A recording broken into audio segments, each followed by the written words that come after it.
Yeah, I've recorded. Welcome to Akbar Bali YouTube channel. Berbagi bikin happy. Yeay! Om Swastiastu. Halo, selamat datang di vlog perdana Akademi Berbagi Bali. Di vlog perdana ini kita akan membahas apa, teman-teman? Tentang pertanyaan-pertanyaan dari Akbarian terhadap Akbar Bali. Jadi kita udah kumpulin pertanyaan dari mana aja? Dari fanpage, Twitter, FB, dan Instagram. Pokoknya dari seluruh media sosial yang kita medsos punya. gitu ya. Dan sudah terkumpul beberapa pertanyaan. Ya. Sebelumnya saya akan memperkenalkan diri saya. Saya adalah Chandra Dewi, relawan pengelola Akademi Berbagi Bali. Dan di sebelah saya Ada Yogi Paramarta. dan Aidia Natalia. untuk mempersingkat waktu kita mulai saja. Oke. Kita mulai dulu dari fanpage kali ya. Ya. Facebook sudah ada pertanyaan dari Dani Armandani. Halo, Halo, Dani. Halo. Dani bertanya, apa mimpi terbesar Akbar Bali untuk anak muda yang ada di Bali? Dan sudah sejauh apa manfaat jangka panjang kegiatan Akbar Bali untuk anak muda di Bali? Pertanyaannya cukup berat ya. Ya. Jadi kalau mimpi terbesar Akbar Bali untuk anak muda yang ada di Bali, mimpi kami adalah menjadikan kesukarelawanan itu sebagai gaya hidup. Jadi kalau kita ketemu di suatu kegiatan komunitas, yang kita temui bukan lu lagi, bukan itu lagi orangnya. Karena sebenarnya di Bali itu sendiri sudah kental dengan budaya gotong royong, misalnya di Banjar. Tapi kenapa ketika itu dibawa ke kehidupan yang lebih modern, justru banyak yang enggan. Jadi orangnya ya cuma itu lagi. Lalu pertanyaannya yang kedua, sudah sejauh apa manfaat jangka panjang kegiatan Akbar Bali untuk anak muda di Bali? Sejauh apa manfaat jangka panjang? Kalau menurut kami manfaat jangka panjangnya sampai saat ini adalah di jaringan atau networking. Ya.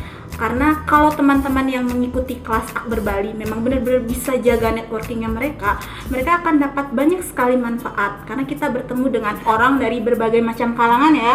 Bukan hanya, misalnya kalau Yogi dan Lia kan masih mahasiswa, bukan hanya ketemu dengan mahasiswa atau mahasiswa yang sama di kampusnya, tapi macam-macam, dari yang usianya 30 tahun ke atas atau bahkan yang nenek-nenek. usianya masih muda, masih belasan tahun, itu ngumpul semua di sini. Siapa tahu dapat jodoh nanti dia. Ya, siapa tahu dapet jodoh. Kan kita nggak pernah tahu ya.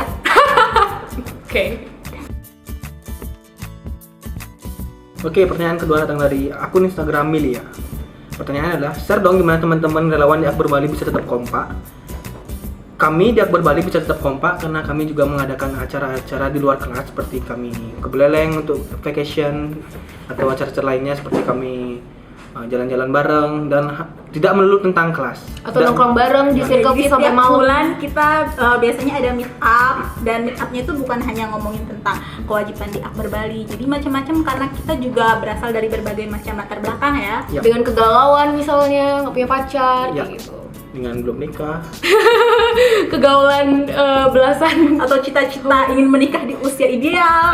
25, ada 25. banyak sekali. Oke, daripada kita ngalur ngidur, mending kita jawab pertanyaan selanjutnya adalah, harapan teman-teman relawan gimana dengan Akbar Bali ke depannya?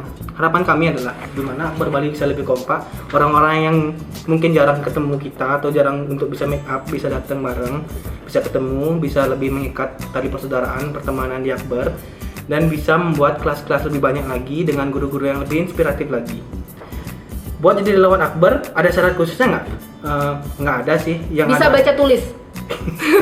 yang Dan penting punya itu. kemauan untuk berbagi. Ya, Selain itu yang itu penting. juga komitmen dan konsistensi itu penting banget. Iya. Ya. Oke, selanjutnya pertanyaan ketiga dari Twitter di @arisna_. Dia nanya, gimana sih jadi ketika menjadi relawan ada urusan pribadi yang tidak bisa ditinggalkan, semacam konflik kepentingan gitu? Yang mana yang akan didahulukan, menjadi relawan atau urusan pribadi? Menurut kami sendiri, aku lupa jawabannya apa. Menurut kami, kita tidak bisa mengambil dua hal sekaligus dalam satu waktu. Tentu ada satu hal yang dikorbankan kan ya. Iya. Jadi selama ini Akbar sendiri sudah sangat fleksibel dan toleran dengan kepentingan pribadi relawan tersebut. Jadi sebenarnya nggak masalah kalau misalnya kami tidak berkontribusi terus-terusan misalnya di berbagai kelas di Akbar, asalkan komunikasi tetap dijaga. Ya, jadi intinya komunikasi adalah kunci, gitu ya. Ya. Dan yang penting komitmen sih, komitmen untuk terus berada di Akbar dan Asal jangan hilang tanpa alasan. ya Ya kayak pacaran deh kalau nggak pernah di chat kan. Ya berantakan hubungannya. Sama kayak ya curcol ya Ya, jadinya. maaf, jadi kalau ada yang curcol sedikit. Ya. Oke, semua pertanyaan di sosmed Akbar Bali sudah kami jawab. Untuk mengikuti Akbar Bali selengkapnya, teman-teman bisa follow kami di seluruh kanal media sosial ada di bawah ini, semuanya lengkap, mulai dari Instagram, Twitter, Facebook hingga blog.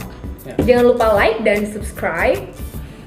Untuk vlog yang selanjutnya, tema yang lebih spesifik bisa teman-teman tinggalkan di kolom komentar. Yap.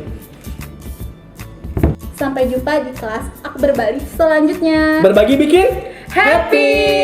Akhir kata kami ucapkan Parama Santi. Om Santi Santi Santi Om.